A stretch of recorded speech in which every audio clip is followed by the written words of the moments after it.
امریکہ اور اس علاقے کے جو چودھری ہے اسرائیل جو صہیونی قوت ہے اس کے ساتھ جس کی مفاہمت ہو تو اس کا اقتدار چاہے صدیوں رہے تو وہ رہے، اور جس کی ان کے ساتھ مفاہمت نہیں ہے تو وہ چلا جائے۔ شام میں اسد چین رجیم جو ہے وہ تشویشناک ہے یا خوش آئند؟ اسد کا جانا یہ مسئلہ نہیں تھا۔ اگر یہ حقیقت ہوتی تو جو مڈل ایسٹ کے اندر جو دیگر کنٹریاں ہیں سخت سے سخت آمریت وہاں پر موجود ہے، آپ ان حکمرانوں کے خلاف بات نہیں کر سکتے۔ پاکستان میں جب ہم شام سے متعلق کوئی گفتگو کرتے ہیں تو اس کو فقہ وارانہ پوائنٹ آف ویو سے کیوں دیکھا جاتا ہے؟ خطے کی یہی طاقت ہے سامراجی قوت کی کہ مسلمانوں کے اندر فرقہ وارانہ طور پر اس چیز کو مسئلہ بنا دی۔ یہ فرقہ وارانہ مسئلہ نہیں، تو یہاں پہ سیدہ زینب ہے ہی نہیں، وہ تو مدینہ کے اندر تھے، وہ یہاں ہی نہیں ہے، وہ وہاں پر ہیں، تو یہ آپس میں مسلمانوں کو ڈیوائیڈ کیے گئے۔ اسی طرح یہ ان کی حکومت مستقل نہیں چلنے والی، یہ تھوڑے سے عرصے کے لیے ہے، اس کا ٹائم زیادہ نہیں ہے جولانی۔ بسم اللہ الرحمن الرحیم، السلام علیکم، میں ہوں آپ کا ہوسٹ حیدر زیدی۔ آپ دیکھ رہے ہیں دا کرسچن پرسپیکٹو کے پروگرام آج کا سوال۔ آج کے پروگرام کے ہمارے گیسٹ ہیں پاکستان کی مشہور و معروف مذہبی شخصیت مفتی فضل ہمدرد۔ السلام علیکم۔ وعلیکم السلام ورحمۃ اللہ وبرکاتہ۔ آج کے پروگرام کا موضوع ہے شام کے موجودہ حالات۔ آپ کے نزدیک شام میں اسد چین رجیم جو ہے وہ تشویشناک ہے یا خوش آئند؟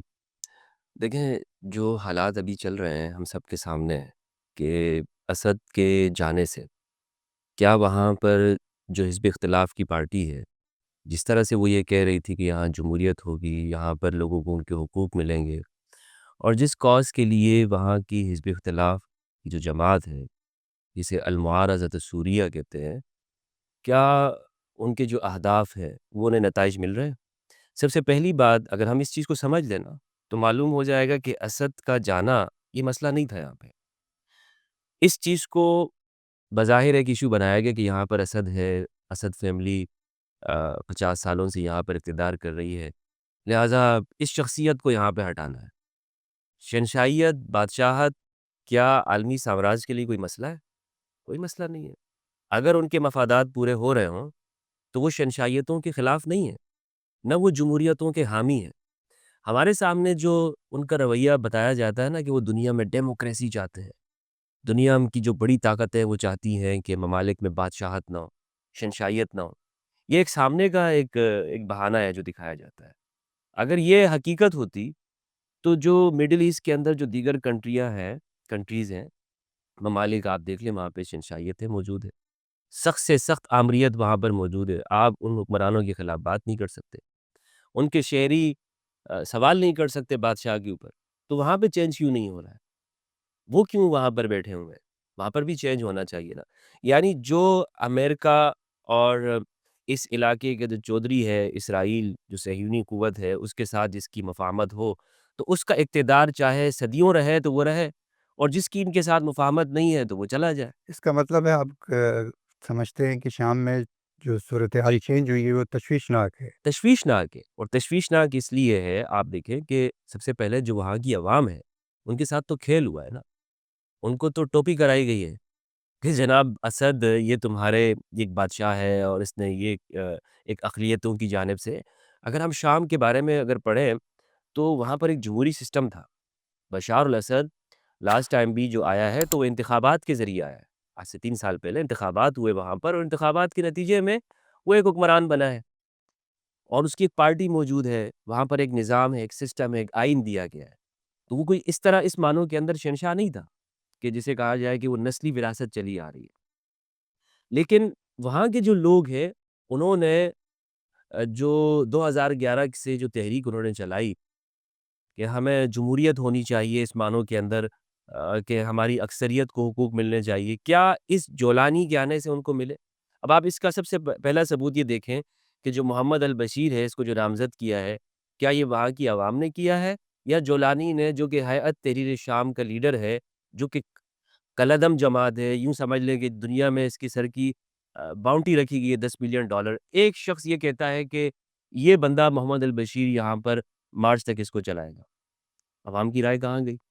عوام سے پوچھا گیا، کیا الیکشن ہوئے، کیا لوگوں سے اس پر ان لوگوں نے اعتراض کیا ہے، وہاں کی جو حزب یعنی اختلاف کہ آپ پارٹی۔ یہ کہہ رہے ہیں کہ جو ہے وہ رجیم چینج جو ہوا ہے وہ عوامی امنگوں کے مطابق ہوا ہے؟ کیا آپ یہ نہیں سمجھتے کہ وہاں کی اپوزیشن نے ایران کی اور شام کی مداخلت کے خلاف یہ اقدام اٹھایا؟ نہیں، یہ دیکھیں، ایران وہاں پر اگر موجود ہے تو کیا امریکہ نہیں ہے؟ امریکہ کی مداخلت کیوں نہیں، اس کے خلاف کیوں نہیں اٹھاتے ہیں وہ لوگ؟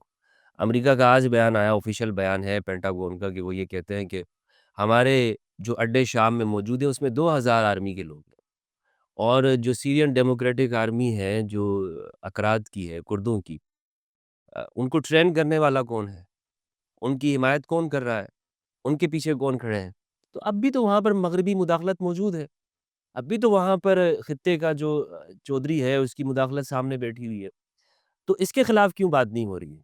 یعنی آپ اگر ایران کے خلاف بات کر رہے ہیں اور آپ یہ کہتے ہیں کہ یہاں پر ایران وہ باہر سے آیا اور اس نے اپنی ایک کالونی بنا لی یہاں پر، اور یہاں تو اس کے آنے کا مقصد کیا تھا؟ یہاں کے بادشاہ نے اسے کہا تھا نا، یہاں کے حکمران نے کہا تھا کہ آپ یہاں پر آئیں، جی، وہ یہاں ہمیں انویٹیشن پہ وہاں موجود. یہاں ٹیررزم کا خطرہ ہے، یہ تو آپ کسی کو بھی انوائٹ کر سکتے ہیں، اپنے ملک میں کریں، اپنے گھر میں کریں، تو آپ کی آزادی ہے، جی. ٹھیک ہے؟ جیسے پاکستان کے اندر امریکہ کے اڈے موجود تھے ایک دور کے اندر، تو پاکستان کے ساتھ قانونی طور پر معاہدہ موجود تھا کہ آپ یہاں پر آئیں گے اور آپ خطے کی سیکورٹی آپ سنبھالیں گے، تو یہ دو اقوام کے درمیان میں ہوتا ہے، یہ کوئی اتنی بڑی بات نہیں ہے، اس کو ایشو بنایا گیا، اور وہ ایشو بنانے کا مقصد وہ ایک اگلے اہداف ہیں کہ جو ہمیں نظر آ رہے ہیں کہ اسرائیل گولان کی پہاڑیوں سے اوپر اترتا ہوا 1800 کلومیٹر کے علاقے پر قبضہ کرتا ہوا دیر الزور سے گزر کر آج وہ اردن کے بارڈر پہ کھڑا ہے، یعنی یہ پورا سیریا کے اندر سے وہ گزر رہا ہے، آپ کو یہ مداخلت نظر نہیں آتی، اور آپ کو یہ نظر آئی کہ داعش کا جو سب سے بڑا دنیا میں فتنہ ہے، جس میں 46 ممالک نے سیریا کے وسائل کو ہتھیانے کے لیے یہاں پر اپنی داعش کے نام کی فوج بنائی اور یہاں پہ اتارا، اگر ایران اپنی بارڈرز کو محفوظ کرنے کے لیے، یا عراق کے لوگ، اس میں صرف ایران نہیں تھا، اس میں عراق ہے، رشیا کو بلایا گیا، یہاں پر خطے کے جو لوگ ہیں، آس پڑوس کو کہا گیا کہ بھائی میرا امن اگر خراب ہوتا ہے تو میرے پڑوسی کا امن بھی خراب ہوگا، مجھے آپ بتائیں ایران کا جواز تو سیریا میں ہونے کا موجود ہے، امریکہ کا کیا جواز بنتا ہے وہاں پہ؟ کیا سیریا کے امن سے، یا سیریا میں اگر بمباری بھی ہے، داعش بھی ہے، اس سے امریکہ جو وہاں سے 5000 کلومیٹر کے فاصلے پر موجود ہے، ٹھیک ہے، اس کو کیا خطرہ ہے وہاں پہ؟ لیکن اس کی یہ تو کوئی سرحد ہی نہیں۔ ترکی اور اسرائیل تو یہ کہہ رہے کہ ہم اس لیے یہاں پہ موجود ہیں تاکہ یہاں پر امن کا ایک سلسلہ شروع کیا جائے. جب سے شام کے اندر ایران اور روس موجود تھا، جب تک جو ہے وہ ایک خطہ جنگ میں ملوث تھا، تو ترکی اور شام جو ہے وہ یہاں پر امن لے آئیں گے. یہاں پر کیا ہوا؟ دیکھیں، ترکی کا جو یہ شام کے ساتھ جو مسئلہ ہے نا، وہ صرف بارڈر کا نہیں ہے، وہ وسائل کا بہت بڑا ہے. ترکی حلب تک پورا جو ہے جہاں پر یہ شروع ہوئی ادلب، یہ یہاں سے کبھی باہر نکلا ہی نہیں ہے، اور ابھی آہستہ آہستہ اس نے بھی اپنی فوجیں یہاں پر اتار دی ہیں، اور یہ اس کو اپنے حصے میں شامل کر رہا ہے. یہ بندر بانٹ ہوئی ہے، جس طرح دوسری جنگ عظیم کے بعد دنیا کی بندر بانٹ کی گئی، اسی طرح شام کے اندر یہ خطے کے جو ممالک ہیں طاقتور، انہوں نے کہا بھائی یہ اس کو، اسرائیل نے کہا اتنا حصہ میں لے لیتا ہوں، یہ کیک ہے اتنا حصہ میں لے لیتا ہوں، امریکہ نے کہا اتنا حصہ میں لے لیتا ہوں، یہ اس طرح آپس میں بندر بانٹ کی گئی ہے. تو وسائل کی وہاں پر جنگ ہے. ابھی بشار الاسد جب عرب لیگ کی کانفرنس میں گئے تھے تو آپ یہ دیکھیں، انہوں نے کہا کہ یہ دوسری دفعہ ہم بیٹھ رہے ہیں غزہ پر 7 اکتوبر کے بعد، پہلی مرتبہ بھی آپ سب بادشاہوں کو، جو حکمران تھے وہاں پر، ان کو مخاطب کر کے کہا کہ ہم یہاں پر بیٹھے تھے، آپ سب نے کہا تھا مذمت ہے، مذمت ہے، یہ الفاظ آپ سب نے کہے تھے، دوسری مرتبہ ہم بیٹھ رہے ہیں. کیا آج بھی ہم صرف یہ الفاظ کہیں گے، یا ہم عملی کوئی کام کریں گے؟ لوگ یہ کہتے ہیں کہ اتنا جو بڑا اسلحہ ڈپو ہے شام کے اندر، جسے اسرائیل نے 5 دنوں کے اندر تباہ کیا ہے، اس میں سے ایک راکٹ یا ایک میزائل بشار نے اسرائیل پر کیوں نہیں چلائے؟ تو بات یہ ہے کہ وہ عرب لیگ کا حصہ ہے شام، وہ ایران کا حصہ نہیں ہے، یا وہ فلسطین کا حصہ نہیں ہے سیریا. وہ کیسے اپنی جانب سے اسرائیل کے اوپر چلا سکتا ہے کہ جب عرب کنٹریز ہی اس کے مخالف ہیں؟ تو بشار الاسد اس عرب لیگ کی جو کنٹری ہے یہاں سے باہر نہیں جا سکتا، باوجود اس کے کہ وہ اس کے آپس میں مخالف ہے. ہمیں اتنی بات سمجھنی چاہیے. اس لیے اس دوسری کانفرنس کے اندر جب اس نے یہ بات کہی کہ ہمیں متفقہ طور پر اس پر اقدام کرنا چاہیے، اور ہم یہاں پر کوئی واضح طور پر حکمت عملی اپنائیں اور اس کو جواب دیں، تو اس کے بعد ان کو ہٹا دیا گیا. یہ وہ بیان تھا اس کا. تو ترکی کے جو پالیسی ہے اس کے مطابق بھی بات کی، اور عربوں کو آپ یہ دیکھیں کہ بہت بڑا خطرہ لاحق ہو گیا ہے ترکی کی اس وسعت پسندانہ عزائم سے، کیونکہ عرب بھی اب یہ سمجھ گئے ہیں کہ ترکی یہاں سے آگے بڑھ رہا ہے اور ایک جو مسلمانوں کے درمیان میں خاص طور پر جو سنی اکثریت ہے نا، اس کے لیے ایک نیا ایک ایک مسیحا میسر آ رہا ہے اردوغان کی شکل میں، جس سے جو عرب ممالک ہیں انہیں اب تھوڑے سے ان کے کان کھڑے ہو گئے ہیں کہ اگر ہمارا جو انفلوئنس ہے وہ کم ہوتا جائے گا تو یہ حلب کے اندر جو تیل کے کنویں ہیں اس پر بشار الاسد کو اعتراض تھا کہ ترکی اصل میں یہاں پر اس کو ہتھیار رہا ہے، تو وہ واضح طور پر انہوں نے یہ بات کہی ہوئی تھی۔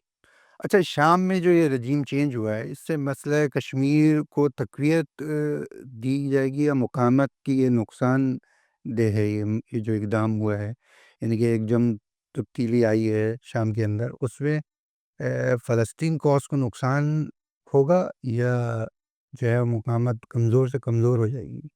دیکھیں یہ تو مقاومت اس طور پر تو کمزور نہیں ہو سکتی کہ ان لوگوں کے جذبہ ختم ہو جائے وہاں فلسطینیوں کا، وہ آج بھی اپنے منہدم شدہ گھروں کے اوپر بیٹھ کر وہ مقاومت کی بات کر رہے ہیں، ان کے سروں کو نہیں جھکایا گیا۔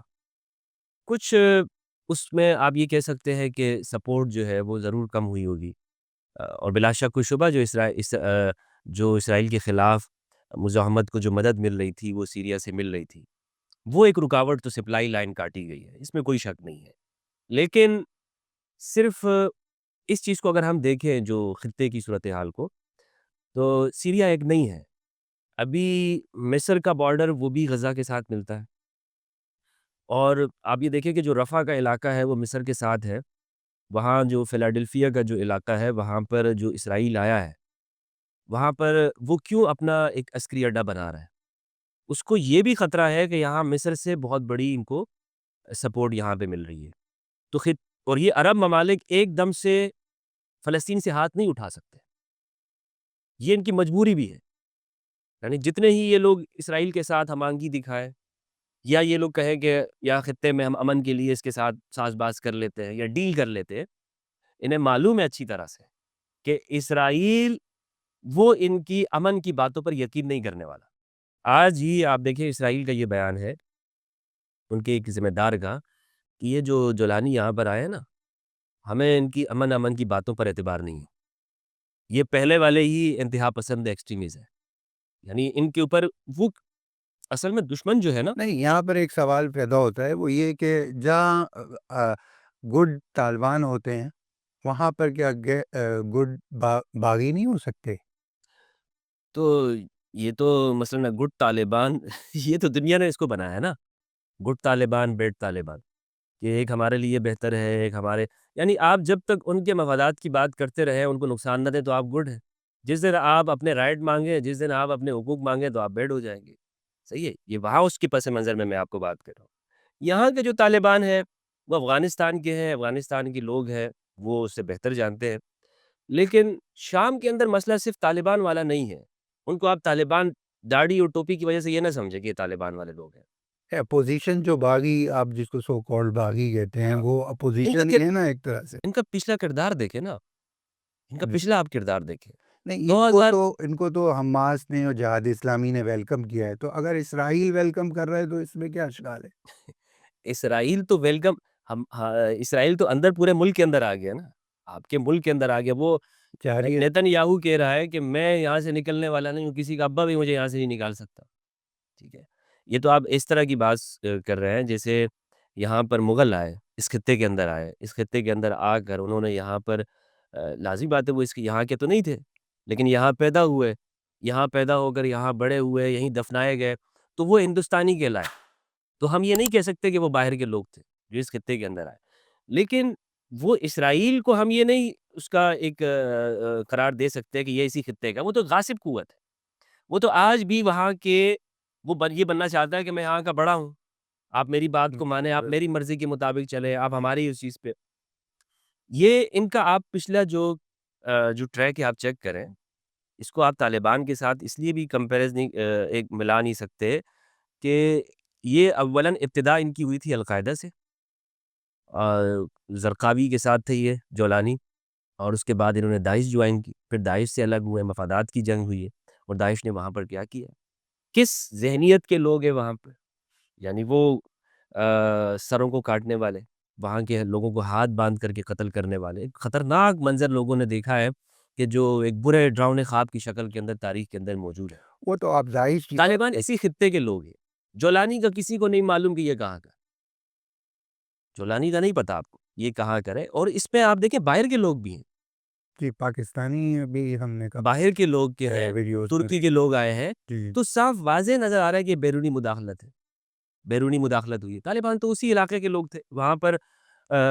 اس میں آپ دیکھیں کہ باہر بیرونی ہمیں نہیں نظر آتا کہ کچھ لوگ ہوں. ہاں یہ ایک الگ بات ہے کہ طالبان, اور انہوں نے کوشش یہ کی کہ یہ طالبان سے زیادہ اپنے آپ کو ماڈریٹ کرنے کی, یعنی جولانی کا بیان ابھی آیا ہے. جو باغی ہیں ہم نے تو اب تک ان کی کوئی جنونیت نہیں دیکھی ابھی تک شام میں آپ میں کو اندر کہہ رہا ہوں نا, جو ہے وہ ہمارا جو جنونیت حافظہ ہے نا نظر نہیں بہت آئی. بہت کمزور ہے. ہمارا حافظہ اتنا کمزور ہے, ہم پچھلے دنوں کو بھول جاتے ہیں. ہمیں یہ بھی نہیں معلوم ہوتا کہ صبح ناشتے میں ہم نے کیا کھایا.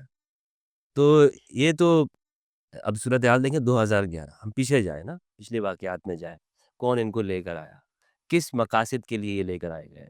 کیا 2011 سے ابھی تک یہ درمیان میں آپ دیکھیں کہ اہداف کس کے پورے ہوئے ہیں. میں نے آپ سے کہا نا, کیا ان کی یہاں کی عوام کی امنگوں کے مطابق یہ تبدیلی آئی ہے, یا اسرائیل کی امنگوں کے مطابق تبدیلی آئی ہے. جو اس کا خواب ہے, جو اس کا مشن ہے گریٹر اسرائیل کا, کیا وہ پورا نہیں ہو رہا. جولانی نے ایک بھی بیان نہیں دیا ہے کہ اسرائیل نے جو اتنے اسلحے کے ذخائروں کے اوپر بمباری کی ہے, جس کا جو شدت ہے, جو لاسٹ ٹائم اس نے کیا ہے ترتوس کے اوپر, ریئیکٹر سکیل کے اوپر 4 ڈگری تک اس کی شدت محسوس کی گئی. اتنا بڑا حملہ کر دیا, پورے شام کا اسلحہ اس نے برباد کر دیا. ایک مذمت تو کرتا نا.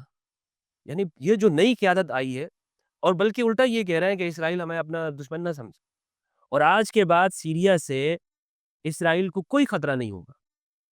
یہ کیا پیغام ہے؟ یہ تو اسی چیز کا پیغام ہے نا کہ آپ ہمیں لے آئے ہیں میرے بھائی, آپ یہ اور آپ چاہ رہے ہیں اقتدار کہ دے دیا. نارملائزیشن جو اسرائیل کی ہے یہ اسی جانے یہ جا رہا ہے. اسی کی طرف یہ اسی کی ایک اگلی کڑی ہے. اور یہ انہوں نے سٹارٹ کیا تھا یمن سے.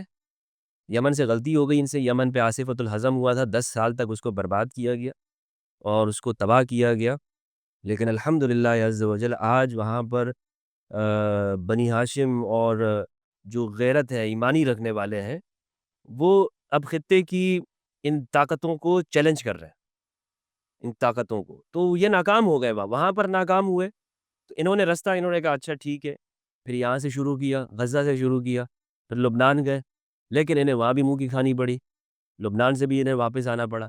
تو جو یہاں سے جو کمر تھی نا, کہتے ہیں جس کو یار کمر توڑنا, ریڑھ کی ہڈی پہ حملہ کرنا, تو سیریا پر آئے ہیں. اب اس کے بعد اگلا آپ دیکھیے گا, اس کے بعد جو اگلا ہے وہ ہے عراق. عراق کا کیونکہ جولانی نے بھی یہ بات کہی, اور جولانی کو جو لانے والے ہیں, اس کا تو نام خیر اتنا اہم نہیں ہے, اس کو جو لانے والے ہیں انہوں نے واضح طور پر سودانی صاحب سے یہ کہا ہے کہ آپ یہ جو ایران کا انفلوئنس ہے یہاں سے ختم ہونا چاہیے. آپ کا اقتدار اسی لیے بچے گا کہ اس کا انفلوئنس یہاں سے ختم ہونا چاہیے. اور جو وہاں پر چھوٹی چھوٹی قوتیں ہیں جیسے الحشد شعبی ہے یا دوسری ہیں, ان کو آپ آرمی کے اندر ضم کر دیں, یا ان کو اسلحہ ان سے واپس لے لیا جائے. یعنی آپ اپنے ملک کے اندر جو اس طرح کی تنظیمیں ہیں, تو عراق کی جانب اب وہ آ رہے ہیں. تو یہ رکنے والی نہیں ہے یہ بات. یہ خطے کے اندر صاف ایک آدمی ہو نا کہ جو دیکھ رہا ہو, اس کو پتہ چل جائے گا کہ بھائی یہ کس کے کہنے کے مطابق ہو رہا ہے, کون اس گیم کو چلا رہا ہے.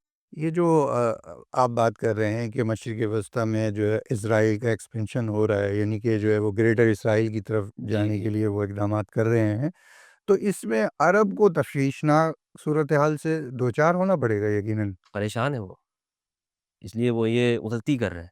وہ ان کے سامنے 2 رستے ہیں, یا تو اسرائیل سے ٹکرا جائے یا اس کے ساتھ لین دین والی پالیسی کر لے. تو انہوں نے ٹکرانے کی پالیسی کو اختیار نہیں کیا. بشار نے ٹکرانا چاہا, وہ ہٹ گیا وہاں سے. اور اس نے کوشش کی کہ عرب ممالک ان کو یہ بات سمجھ میں آ جائے. اب ایک سیسی بچا ہے کہ جس کے اندر تھوڑی بہت غیرت عربیت ہے, غیرت ایمانی نہیں, غیرت عربیت. عربوں کی جو غیرت ہے نا, جس کو نخوت العربیہ کہتے ہیں, وہ اس کے اندر بچی ہوئی ہے.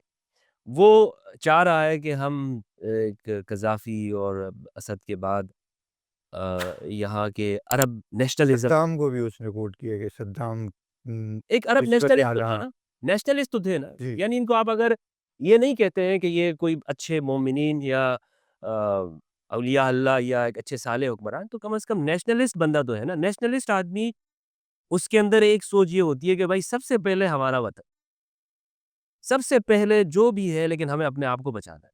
اور یہ سوچ آج کے جمہوری ممالک میں اگر نہیں ہوگی تو پھر اس طرح کے انتہا پسند، خواہ وہ آپ کا پاکستان ہو، خواہ وہ آپ کے کوئی بھی ملک ہو، ان کو راستہ آرام سے مل جاتا ہے. اور سامراج نے ہمیشہ ہمارے ساتھ یہی کوشش کی ہے کہ وہ اسلامائزیشن کے نام کے اوپر وہ اندر گھسا ہے. آپ جو کہہ رہے ہیں کہ جو ہے وہ سی چاہتا ہے کہ وہ جو ہے وہ ان کی ایکسپینشن جو ہے وہ نہ ہو، عرب کو بٹھایا جائے، تو لیکن او آئی سی کا کردار تو اس میں مایوس کن ہے. بہت مایوس کن ہے، بہت مایوس کن ہے. وہ میں آپ سے عرض کر رہا ہوں نا کہ ان کے اوپر مایوسی کی ایسی فضا چھا گئی ہے کہ حدیث کے اندر آتا ہے کہ تمہارے گھروں کے اندر فتنے امڑ رہے ہوں گے. میں ایسے دیکھ رہا ہوں کہ فتنے تمہارے گھروں کے اوپر بارش کی طرح برس رہے ہیں، اور کوئی گھر اس سے نہیں بچے گا، کوئی خیمے والا بھی نہیں بچے گا، کوئی پختہ گھر بھی نہیں بچے گا. تو آپ یہ دیکھیں کہ عربوں کو وہ کہہ رہے ہیں کہ ہم ان کے ساتھ امن کی پالیسی اختیار کر لیتے ہیں، اور اس کے لیے مذہبی طور پر بھی ایک راہ ہموار کی جا رہی ہے.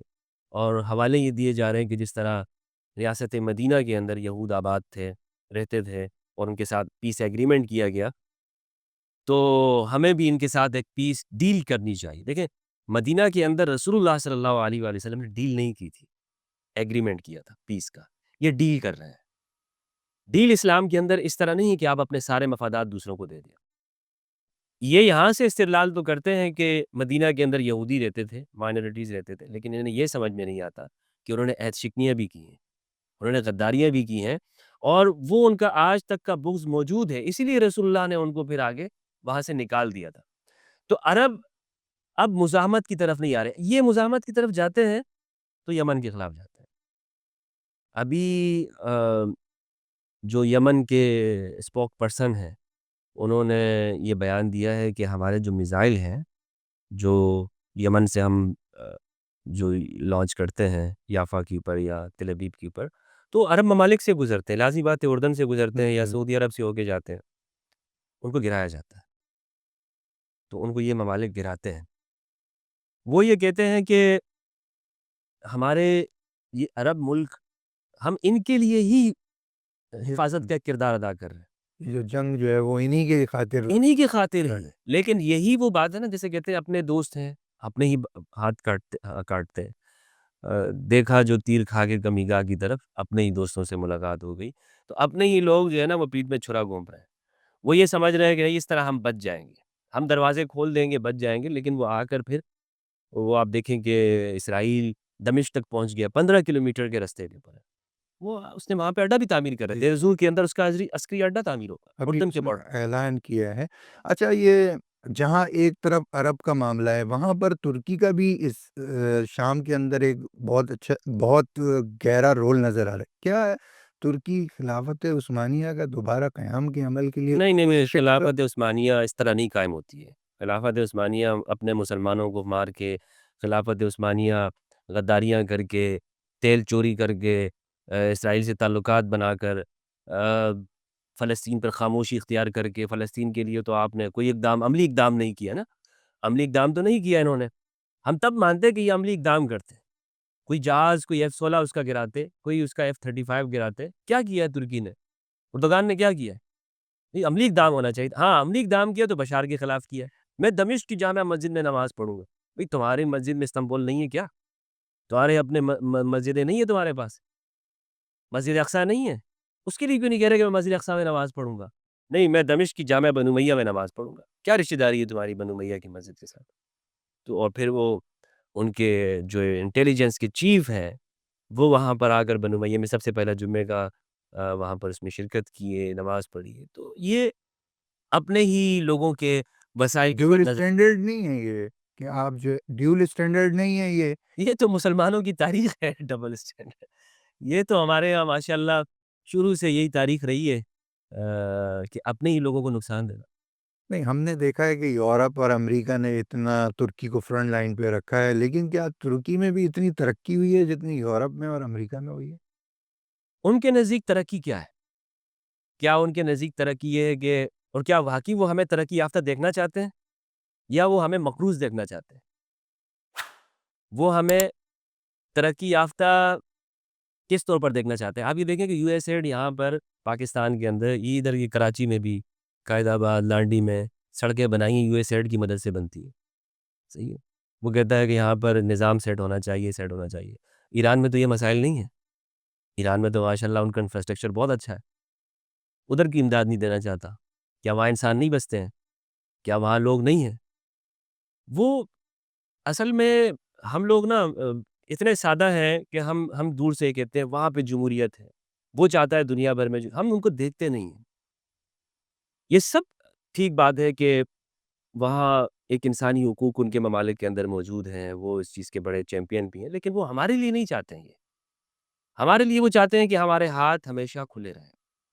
جو زائنسٹ ہے نا, ان کی اگر ہم ہسٹری پڑھیں گے تو یہ پورے جو سود کا کاروبار ہے دنیا کا وہ کرنے والے چلانے والے یہ ہیں.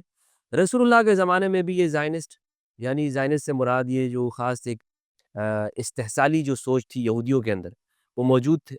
یہی تو خطرہ تھا ان کو رسول اللہ سے. رسول اللہ نے ان کی اس چیز کو ختم کیا. تو میرے بھائی یہ کوئی یہ ہمارے لیے ہم اگر ذہن میں بٹھا کے رکھا ہوا ہے نا کہ ہمارے مسیحا ہے یا ہماری ترقی چاہتے ہیں یا ہمارے لیے جمہوریت چاہتے ہیں, انہیں نہ ہماری جمہوریت کا لینا دینا ہے نہ ہماری ترقی سے لینا دینا ہے. وہ ہمیں مقروض ہمیشہ ہمارے ہاتھ, اور وہ حکمران ان کو زیادہ پسند ہوگا کہ جو ہاتھ پھیلا کے رکھے. پاکستان میں کمزوریاں اچھی ہوتی ہیں, ہمیں آپ کی کمزوریوں کا علم ہونا چاہیے. پاکستان میں جب ہم شام سے متعلق کوئی گفتگو کرتے ہیں تو اس کو فقہ وارانہ پوائنٹ آف ویو سے کیوں دیکھا جاتا ہے؟ غلط بات ہے, غلط بات ہے. اور یہ اس لیے کہ وہاں اس کو خطے کی یہی طاقت ہے سامراجی قوت کی کہ مسلمانوں کے اندر فرقہ وارانہ طور پر اس چیز کو مسئلہ بنا دے. یہ فرقہ وارانہ مسئلہ نہیں ہے. ابھی آپ دیکھیں عربوں کی جو توجہ کنورٹ کی جا رہی ہے, اب کسی کے سامنے یہ موضوع نہیں ہے. پورے عرب میڈیا کو اگر آپ دیکھیں, یعنی عرب میڈیا, میں اس میڈیا کو دیکھتا ہوں وہاں کے صرف نیشنل میڈیا کو نہیں بلکہ وہاں کے جو سوشل میڈیا ہے اس پر بھی میری نگاہ ہے اور ان کے لوگ کو بھی میں دیکھتا رہتا ہوں. یہ موضوع وہاں پر نہیں ہے کہ اسرائیل ادھر آ رہا ہے. گریٹر اسرائیل موضوع نہیں ہے. یہ موضوع نہیں ہے کہ اسرائیل نے یہ پورے 2000 کلومیٹر شام کا لے لیا ہے, اردن کے بارڈر پہنچ گیا ہے, اور وہ کیا کر رہا ہے کہ وہ شام کے اندر گھس کے قنیطرہ پھر وہاں سے جا کے آگے پورے جو علاقے ہیں دیر زور وہاں گھروں گھروں میں جا کے لوگوں سے کہہ رہے ہیں اپنا اسلحہ جمع کراؤ. سب لوگوں سے اس نے اسلحہ لے لیا ہے پورے علاقے تک, اردن تک کے علاقے تک. تو یہ موضوعات نہیں ہو رہے ڈسکس. وہاں ڈسکشن یہ ہو رہی ہے کہ سیدہ زینب سلام اللہ علیہا کا جو روزہ ہے یہ یہاں پر ہے یا نہیں ہے. اب وہاں کے مولویوں نے جو سوشل میڈیا کے اوپر پاپولر ہیں انہوں نے یہ کہا ہے کہ یہ تو یہاں پہ سیدہ زینب ہے ہی نہیں, وہ تو مدینہ کے اندر تھے, وہ تو یہاں ہی نہیں ہے, وہ وہاں پر ہیں. اور لہٰذا اب یہ ایک نئی بحث شروع ہو گئی ہے. کوئی دلائل دے رہا ہے نہیں یہ سیدہ زینب کا ہے, کوئی کہہ رہا ہے کہ نہیں ہے. تو یہ آپس میں مسلمانوں کو ڈیوائیڈ کیے گئے. اسی طرح یہ کہ وہ ہماری حالت وہ ہو گئی ہے کہ جس طرح سیدنا مسیح علیہ السلام نے کہا تھا کہ تم جب مچھر کھاتے ہو تو اس کو پھانک پھانک کے کھاتے ہو, اور جب اونٹ کھاتے ہو تو اس کو پورا نگل جاتے ہو. یعنی آپس کے مسائل کے اوپر. عبداللہ ابن عمر رضی اللہ عنہ کے پاس ایک آدمی آیا, کہا کہ بخاری کی روایت ہے, کہا کہ یہ بتائیے عراق سے تھا, میں حالت احرام میں ہوں اور میرے ہاتھ کے اوپر جو ہے وہ مچھر کا خون ہے, تو کیا میری نماز ہو جائے گی؟ تو عبداللہ ابن عمر نے کہا بربادی ہو تم لوگوں کے لیے, تم نے حسین ابن علی کو شہید کر دیا, وہ آرام سے ان کا خون تم پی گئے ہو, اور یہ تم میرے بارے میں بدبخت آدمی اس کا مچھر کا مسئلہ پوچھ رہا ہے. وہ تمہیں نظر نہیں آیا کہ تم لوگوں نے کیا کیا ہے؟ تو یہ ہماری آپ یہ دیکھیں حضرت, یہ ہماری حالت کیا ہے جناب. ہاتھ کہاں باندھنے ہیں کہاں نہیں باندھنے نماز کے اندر, ہاتھ چھوڑ کے نماز پڑھوں یا ہاتھ باندھ کے نماز پڑھوں, بھائی تمہاری نماز ہو جائے گی. تم سے اللہ نے یہ تھوڑی پوچھنا ہے ہاتھ تو نے کہاں باندھا ہوا تھا کہاں نہیں باندھا ہوا تھا. تمہارے ہاتھ کاٹے جا رہے ہیں, تمہارے وہاں پہ مسلمانوں کے وہاں بچوں کو شہید کیا گیا, برباد کر دیا گیا, غزہ لے لیا گیا, شام لے لیا گیا. اب عراق کی باری ہے, اس کے بعد مصر کی باری ہے. غیرت ہی نہیں آ رہی ہے ان کو. پورے علاقے, اچھا یمن کے اوپر کیا کر رہے ہیں, کون کر رہا ہے؟ کیوں بات نہیں کرتا یہاں کا میڈیا؟ کیوں یہاں کی انسانی حقوق کی تنظیمیں یہ نہیں کہتی ہیں کہ صنعاء کے اندر انسان کی 10 لاکھ سے زیادہ لوگ یمن کے اندر شمال یمن میں وہ بھوک سے نیچے زندگی گزار رہے ہیں؟ کیوں یہاں بات نہیں کرتے کہ وہاں پر علاج کے لیے نہیں ہے لوگوں کے پاس؟ نہیں ہے, ہمارے اندر منافقت ہے. وہ حقیقت یہ ہے کہ ہم جمہوریت کا نام لیتے ہیں, ہم اسلام کا نام لیتے ہیں, لیکن واللہ جس طرح رسالت مآب نے فرمایا یہ قرآن کو پڑھیں گے لیکن قرآن کے حل سے نیچے نہیں اترے گا. آج ہماری مثال یہی ہو گئی ہے, ہم نے اپنے ہر چیز کو مذہبی کر دیا ہے, ہم نے اپنے گھروں کو مذہبی کر دیا ہے، دکانوں کو مذہبی کر دیا ہے، اپنے آپ کو مذہبی کر دیا ہے، فرقہ وارانہ بحثوں کے اندر الجھ گئے، لیکن ہمارے حلق سے نیچے اسلام نہیں اترتا، مسلمان کا درد نہیں آتا ہمارے اندر، فلسطینیوں کا درد ہمیں جگاتا نہیں ہے، ہماری نیندوں کو اڑاتا نہیں ہے، ہم پھر بھی چین کے ساتھ سو رہے ہوتے ہیں ماشاءاللہ جناب۔ نہیں، کیا ہوا؟ فلسطینی مارے جا رہے ہیں نا، کون سا میرے رشتہ دار ہے وہ لوگ؟ پاکستان چونکہ اسلام کا قلعہ ہے، ہم دیکھتے ہیں کہ اب پاکستان کا ایک اسلامک کنٹری میں رول ہے، تو مشرق وسطیٰ جو ہے اس میں پاکستان کا کردار تو ہمیں کہیں نظر نہیں آ رہا۔ ایون شام کے معاملے میں بھی کوئی بیان نہیں آیا ابھی تک، کوئی اس طرح کی کہ یہ ایکسیپٹیبل ہے نہیں ہے شام یہ کی بہت اچھا ہے حکومت۔ کہ نہیں آیا ہے، یہ ہمارے لوگ بہت سمجھدار ہیں ماشاءاللہ، ہماری جو پاکستان کی خاص طور پر جو آئی آر کے جو ادارے ہیں انٹرنیشنل ریلیشن شپ کے، یہ الحمدللہ بہت اچھے ہاتھوں کے اندر ہیں، بہت اچھے، یہ سمجھداری سے کام لیتے ہیں، یہ فوراً فیصلہ نہیں کرتے ہیں، یہ دیکھتے ہیں کہ بھئی اب کیا ہونے والا ہے، اور ابھی امریکہ کیا فیصلہ کر رہا ہے، اس گڑبڑ رشیا کیا رہے گا۔ کر رہا ہے، تو یہ پھر اس کے بعد دیکھتے ہیں، بیان دیتے ہیں اور یہ بہت اچھی حکمت اور دانشمندی کی بات ہے کہ ایسا ہی ہونا چاہیے کہ آپ کسی کے ساتھ اچانک اپنے تعلقات کو خراب نہ کریں۔ لیکن دوسری بات یہ ہے کہ ہمارے ہاں آپ یہ دیکھیں کہ اس کا کردار ہے، پاکستان عالم اسلام کے لیے ایک بڑا مستقبل کے اندر کردار ادا کرے گا، اور اس پوری صورتحال کو گیم چینج کر سکتا ہے۔ نہیں کرنے کی جو وجوہات ہیں وہ یہ نہیں ہے کہ ہمارے اندر جذبہ نہیں ہے، اس کی وجہ یہ ہے کہ یہاں مستقل طور پر ہمارے ہاں کوئی جمہوری ادارے نہیں رہے ہیں، جمہوری ادارے پختہ نہیں رہے ہیں، وہ ادارے پختہ نہیں رہے ہیں کہ جو ایک فیصلہ کر سکیں۔ ایک فیصلے سے مراد یہ ہے کہ ہمارے ہاں حکومتوں کے تبدیلی کے ساتھ ہمارے جو بنیادی چیزیں وہ بھی تبدیل ہوتی رہتی ہے، تو اس لیے دنیا وہ شاید یہ سمجھتی ہے، وہ ہمیشہ اس میں ہے کہ یار یہ ابھی گرے گا، ابھی گرے گا، ابھی گرے گا، ابھی یہ ہوگا، تو ان کو اعتماد نہیں ہو پا رہا ہوتا، اور ہماری اس صورتحال کو خراب کرنے کے اندر مغربی میڈیا کا سب سے بڑا کردار ہے۔